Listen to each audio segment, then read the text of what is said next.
नमस्कार मेरे प्रिय साथियों। आज मैं अपना एसईओ पर दूसरा लेक्चर लेकर आया हूँ, जिसमें हम ऑन पेज एसईओ की बात करेंगे। जिसके मैं 4 रूल और आज मैं बताने जा रहा हूँ, जिसमें हम सब कैटेगराइज कर सकते हैं: title tag, heading tag, Meta description और इमेज ऑप्टिमाइजेशन। सबसे पहले हम बात करेंगे इमेज ऑप्टिमाइजेशन की, जिसमें हम इमेज को कैसे ऑप्टिमाइज कर सकते हैं अपने ब्लॉग के लिए, अपनी वेबसाइट के लिए। ये गूगल रैंकिंग फैक्टर में क्या काम करता है, या एसईओ कैंपेन में कैसे मदद करता है हमें, या रैंकिंग फैक्टर में कैसे हमें बेनिफिट बेनिफिट देता है। तो आइए हम समझते हैं कि इमेज ऑप्टिमाइजेशन कैसे किया जाता है।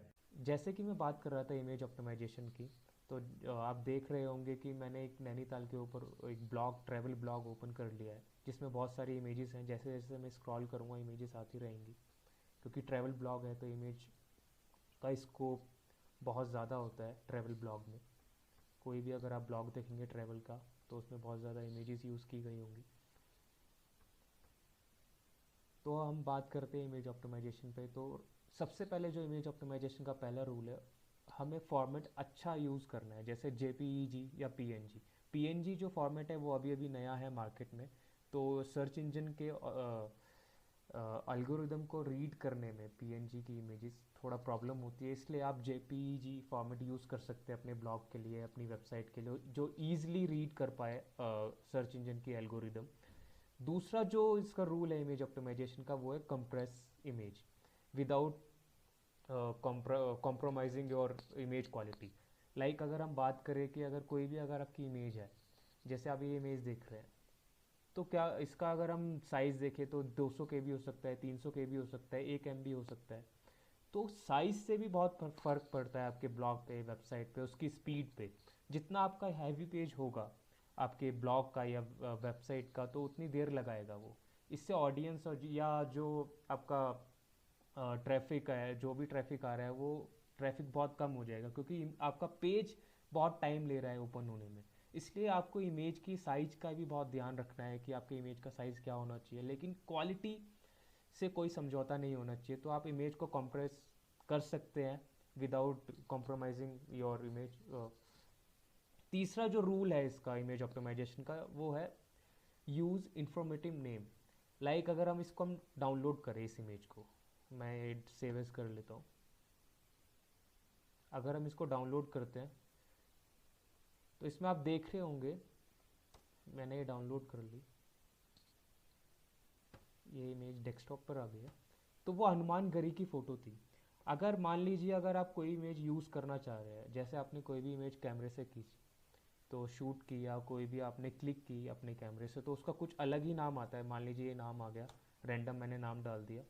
तो अगर आप ये अपलोड कर देते हैं ब्लॉग पे, तो गूगल को इसे रीड करने में बहुत परेशानी होगी। उसको पता नहीं चलेगा कि यह हनुमानगढ़ी की पिक्चर है या किस नैनीताल की कोई जगह की पिक्चर है। तो इसको हम री नेम करेंगे यहाँ से, हनुमानगढ़ी हाइफन। स्पेस के लिए हमेशा हम एससीओ में हाइफन देते हैं इमेज ऑप्टिमाइजेशन करते समय। हनुमान गढ़ी, हम नैनीताल भी डाल सकते हैं, क्योंकि नैनीताल का ब्लॉग है। इसमें हम उत्तराखंड भी डाल सकते हैं।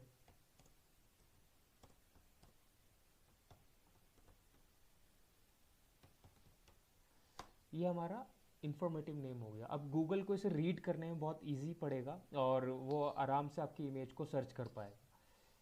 चौथा जो रूल है, जो फोर्थ रूल है इसका इमेज ऑप्टिमाइजेशन का, वो है ऑल्ट टैग। इसको थोड़ा ध्यान से समझने की ज़रूरत है कि ऑल्ट टैग होता क्या है।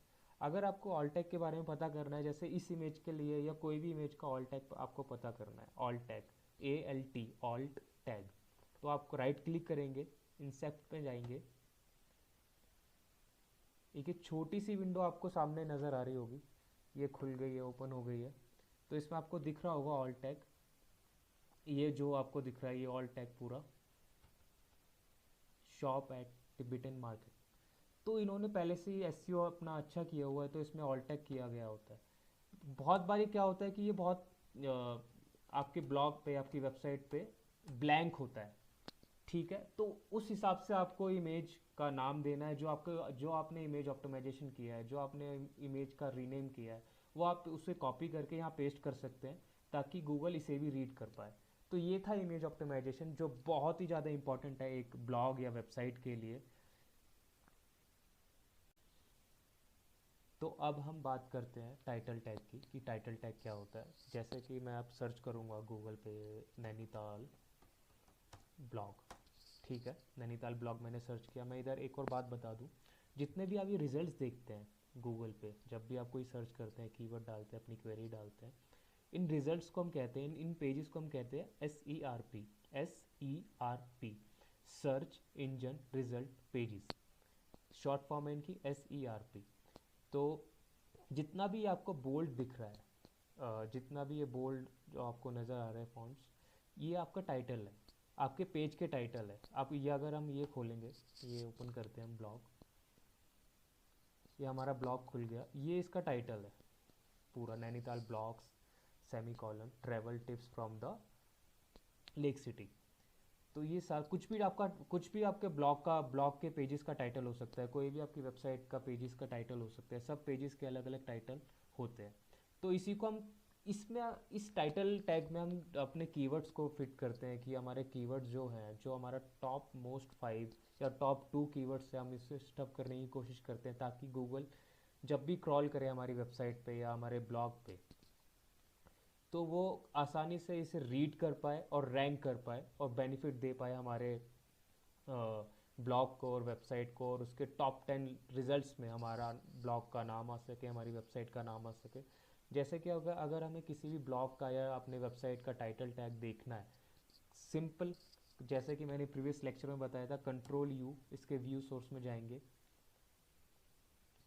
कंट्रोल F, फाइंड करेंगे टाइटल, ये हमारा टाइटल टैग हो गया पूरा, जितना भी आपको दिख रहा है सेम होगा, ये यहाँ सेम है, ये सेम होगा पूरा, ठीक है। इसमें अगर आपको, जैसे मैंने नैनीताल ब्लॉग सर्च किया, तो इनका जो कीवर्ड रहा होगा जब इन्होंने एसईओ स्टार्ट किया होगा अपना कैंपेन, तो इनका नैनीताल ब्लॉग एक कीवर्ड रहा होगा टॉप मोस्ट में, टॉप 5 में, तो इन्होंने यहाँ पे पुट कर दिया। तो ऐसे ही हमें हमें टॉप मोस्ट जो हमारा कीवर्ड है, जो हमारे एसईओ को टॉप मोस्ट कीवर्ड है, वो हमें स्टफ करना है अपने टाइटल टैग में। सबसे पहली कंडीशन ये है हमारे टाइटल टैग की। दूसरा ये है कि टाइटल जब भी आप लिखें वो 60 कैरेक्टर्स में होना चाहिए, उससे ज़्यादा बड़ा नहीं होना चाहिए। बहुत अनकंफर्टेबल होता है कोई भी ऑडियंस को उसे रीड करने में, जब आपका पेज सर्च होता है तो पूरा वो टाइटल दिखता नहीं है, dot dot dot dot dot आता है, तो वो एक अनकम्प्लीट सा दिखता है, बहुत अनक्रिएटिव दिखता है। दूसरा जो इसका रूल है, आप इसमें कीवर्ड कभी भी रिपीट ना करें। ओवर क्रिएटिविटी दिखाने की इसमें कोई भी ज़रूरत नहीं है। जैसे मैंने प्रीवियस लेक्चर में भी बताया था कि एसईओ में अगर आप ओवर क्रिएटिविटी दिखाएंगे तो सर्च इंजन की जो एल्गोरिदम है, गूगल की जो एल्गोरिदम है, वो पहचान जाती है कि आपने ओवर स्टफ कीवर्ड्स किए हुए हैं, तो वो रैंक नहीं करता आपके ब्लॉग को, आपके वेबसाइट को, ठीक है। तीसरा जो उसमें रूल है, सारे पेजेस के, जो भी आपके ब्लॉग में जितने भी पेजेस है, 10 पेज है, 5 पेज है, 2 पेज है, 3 पेज है, या आपकी वेबसाइट में भी कितने पेज है, 2 3 9 7 8, जितने भी पेज है, उनके सारे टाइटल, एवरी पेज के टाइटल जो है वो अलग होने चाहिए, यूनिक होने चाहिए, लेकिन उसमें जो आपका टॉप मोस्ट है कीवर्ड, वो उसमें पुट होना चाहिए, स्टफ होना चाहिए। ज़बरदस्ती नहीं, अगर वो स्टफ़ नहीं हो रहा है तो कोई ज़रूरत नहीं है उसको स्टफ़ करने की, लेकिन अगर गुंजाइश है उसमें स्टफ़ करने की कीवर्ड, तो प्लीज़ आप करिए उसमें, क्योंकि क्रॉल करने में गूगल को बहुत ईजी और कंफर्टेबल होता है। तीसरा ये है, चौथा रूल ये है कि आप कभी भी अगर आप टाइटल लिख रहे हैं अपने पेज का, तो जो भी आपका कीवर्ड है, जो भी आपका टॉप मोस्ट कीवर्ड है, वो आप पहले पुट करेंगे। जैसे मैंने ट्रैवल ब्लॉग सर्च किया, नैनीताल ब्लॉग सर्च किया था गूगल पे, तो इन्होंने वही कीवर्ड सबसे पहले पुट किया हुआ है इन्होंने, ये देखिए, ये नैनीताल ब्लॉग, इन्होंने अपना टॉप मोस्ट कीवर्ड सबसे पहले पुट किया हुआ है। ऐसे ही हमें अपने ब्लॉग में, अपनी वेबसाइट में पुट करना है। जो हमारा लास्ट रूल है टाइटल टैग का, कभी भी अगर आप टाइटल के लिए कुछ भी आप लाइंस लिख रहे हैं, कुछ भी आप टाइटल दे रहे हैं, तो अपने यूज़र्स के लिए लिखिए, कि आपके यूज़र्स सेंट्रिक होना चाहिए वो टाइटल, कि आपका यूज़र क्या चाहता है और आप क्या देना चाहते हैं अपने ब्लॉग के ज़रिए, आपकी वेबसाइट के ज़रिए आप क्या कहना चाहते हैं अपने विजिटर्स को, अपने जो भी ट्रैफिक आएगा उस पर, उसके लिए। तो मैं समझता हूँ कि टाइटल टैग आपको समझ आ गया होगा। अगर कोई क्वेरी है तो आप कमेंट कर सकते हैं। अब हम चलते हैं तीसरे रूल मेटा डिस्क्रिप्शन की ओर। तो मेटा डिस्क्रिप्शन क्या होता है, जैसा कि मैंने गूगल पे नैनीताल ब्लॉग पहले से ही सर्च किया हुआ है, तो हम देखेंगे मेटा डिस्क्रिप्शन होता क्या है। तो मेटा डिस्क्रिप्शन, ये जो आप देख रहे हैं, जो मैंने सिलेक्ट कर लिया है, ये सारा मेटा डिस्क्रिप्शन है किसी भी पेज का।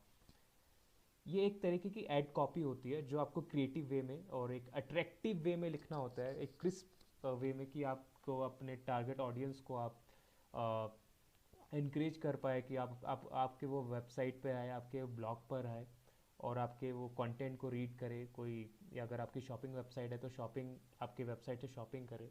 उसमें एक मेटा डिस्क्रिप्शन का बहुत बड़ा रोल होता है, और रैंकिंग फैक्टर में भी मेटा डिस्क्रिप्शन का बहुत बड़ा रोल होता है। कोई भी एसईओ कैंपेन में भी मेटा डिस्क्रिप्शन का बहुत बड़ा रोल होता है। इसमें भी हमें कीवर्ड स्टफ करने होते हैं। जो भी हमारे टॉप 5 या टॉप 2 या टॉप मोस्ट यूज्ड कीवर्ड होते हैं आपके ब्लॉग के, वेबसाइट के, जो आप यूज़ करना चाहते हैं, वो इसमें स्टफ़ किए जाते हैं बहुत ही क्रिएटिव वे में। लेकिन इसमें भी ओवर क्रिएटिविटी दिखाने की ज़रूरत नहीं होती है। अगर आप इसमें ज़्यादा स्टफिंग कर देंगे अपने कीवर्ड की वेरिएशन कर करके, तब भी ये आपका गूगल क्रॉल नहीं करेगा आपके वेबसाइट को। वो समझ जाएगा कि ओवर स्टफिंग की हुई है इस मेटा डिस्क्रिप्शन में, तो उसको आप स्किप कर देते हैं पेज को। तो गूगल की जो एल्गोरिदम है बहुत मतलब पावरफुल है और बहुत इंटेलिजेंट है, कि आपके जो क्रॉल जब आपकी वेबसाइट को करता है, तो वो सारे फैक्टर्स चेक करता है आपकी किक करके, कि मेटा डिस्क्रिप्शन कैसा है, इमेज ऑप्टिमाइजेशन कैसा है, टाइटल टैग कैसा है। तो इसमें अगर हम मेटा डिस्क्रिप्शन की बात करें, ये 160 कैरेक्टर का होता है। बेसिकली एक सिंपली टर्म है कि 160 कैरेक्टर का होना चाहिए, उससे बड़ा नहीं होना चाहिए, क्योंकि उसमें भी फिर डॉट डॉट दिखता है, वो भी बहुत अनकम्प्लीट दिखता है, अनक्रिएटिव दिखता है। और अगर 160 कैरेक्टर से ऊपर होता है, तो आइए हम चलते हैं, कोई भी अगर हम पेज एक ओपन कर लेते हैं मेटा डिस्क्रिप्शन के लिए। ये हमने पेज ओपन कर लिया, इसका हमने मेटा डिस्क्रिप्शन देखना है, तो सिंपली कंट्रोल यू करेंगे व्यू सोर्स में जाने के लिए। एसईओ में मतलब पूरा अगर आप एसईओ करेंगे कभी भी कैसे भी, तो आपको व्यू सोर्स में जाना ही पड़ेगा। कंट्रोल एफ करेंगे, यहाँ पे आप कंट्रोल एफ करके meta name is equal to inverted commas description, inverted commas, इसको आप सर्च करेंगे मेटा डिस्क्रिप्शन के लिए। कोई भी आपके पेज का मेटा डिस्क्रिप्शन देखने के लिए, तो ये आपका सारा मेटा डिस्क्रिप्शन है, जो भी आपको ये दिख रहा है इन्वर्टेड कॉमास में, ये सारा आपका मेटा डिस्क्रिप्शन है। तो इसमें आपको कीवर्ड स्टफ करने होते हैं।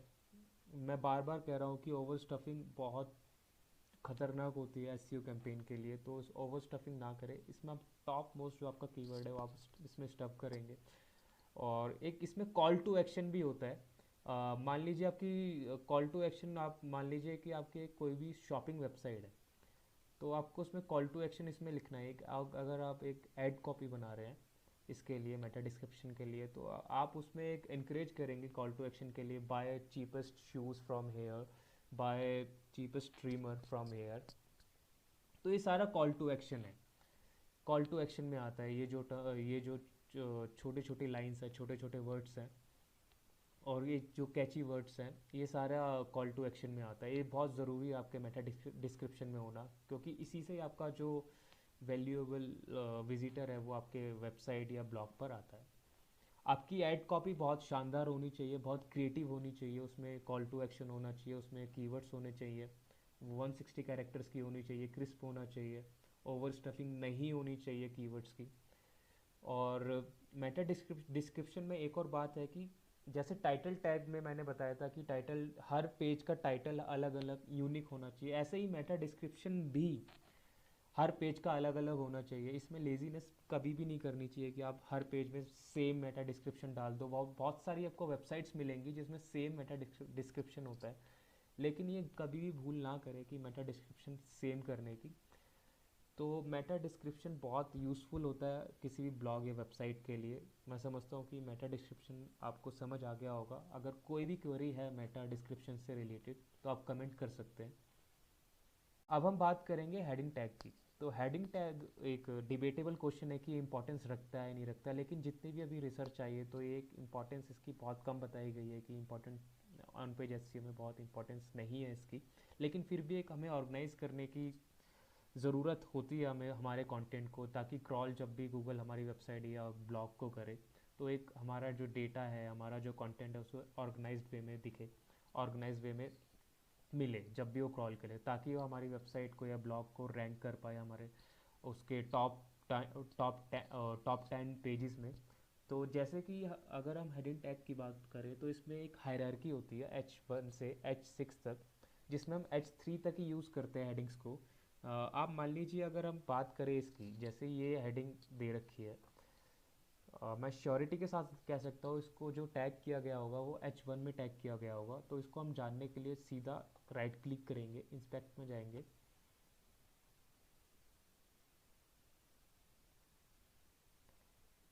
तो ये आप टैग देख रहे हैं, पूरा ये पूरा H1 टैग है। ये जो टैग है ये H1 टैग है, यानी कि ये इस ब्लॉग की मेन हेडिंग है। जब भी गूगल हमारे क्रॉल करेगा हमारी वेबसाइट को, तो गूगल को पता लग जाएगा कि मेन हेडिंग इस ब्लॉग की, इस पेज की क्या है। तो इस पेज की जो मेन हेडिंग है वो ये है। ठीक है। H2 में क्या होता है, हमारी सब हेडिंग्स आ जाती है। मान लीजिए हमारी सब हेडिंग ये है, सब हेडिंग ये है, तो ये H2 में ही आएगी। आप इंस्पेक्ट में जाइए इसे चेक करने के लिए, ये H2 में ही है। तो इस जितनी भी सब हेडिंग्स होती है H2 या H3 में ही आती है, इससे नीचे जाने की ज़रूरत हमें कभी नहीं पड़ती। अब हेडिंग का मतलब क्या होगा कि गूगल को पता लग जाता है कि हमारे मेन पेज की हेडिंग क्या है और सब हेडिंग क्या है। अगर आप टैग देते हैं प्रॉपरली, जैसे मान लीजिए आपने इसको भी H1 दे दिया, इधर H1 लिख दिया आपने, मान लीजिए यहाँ पे H1 लिख दिया, H1, ठीक है, यहाँ भी H1। तो ये आपकी जो हेडिंग होगी, इसका फॉन्ट साइज बड़ा हो जाएगा और गूगल को पता लग जाएगा कि इसमें H1 दो हेडिंग है, मेन हेडिंग है। तो गूगल एक कंफ्यूज्ड हो जाएगा कि कौन सी इसकी इस पेज की मेन हेडिंग है। इसलिए H1 को हमें सिर्फ एक बार यूज़ करना पड़ता है और H2 को आप सब हेडिंग्स के तौर पर यूज़ कर सकते हैं बार बार। तो गूगल को पता लग जाता है कि सब हेडिंग्स क्या है, मेन हेडिंग्स क्या है। उसको एक, जब उस गूगल को अगर हम ऑर्गेनाइज वे में डेटा देंगे, अपना कंटेंट देंगे, तो गूगल हमारे पेज को, हमारे ब्लॉग को, हमारी वेबसाइट को रैंक करने में कंफर्टेबल महसूस करेगा और हमें मदद करेगा कि उसके हमारा ब्लॉग जो है उसके SERP में टॉप 10 में आ जाए। मेरा मतलब कहने का ये है कि अगर गूगल को हम जितना कंफर्टेबल वे में हमारे वेबसाइट पे क्रॉल कराएंगे, उतना हमें बेनिफिट होगा हमारी रैंकिंग में, हमारी वेबसाइट की रैंकिंग में, हमारे ब्लॉग की रैंकिंग में। तो आज के लिए बस इतना ही। मैं आशा करता हूँ मैं कि आपको समझ आया होगा जो मैंने आज के लेक्चर में समझाया। नमस्कार।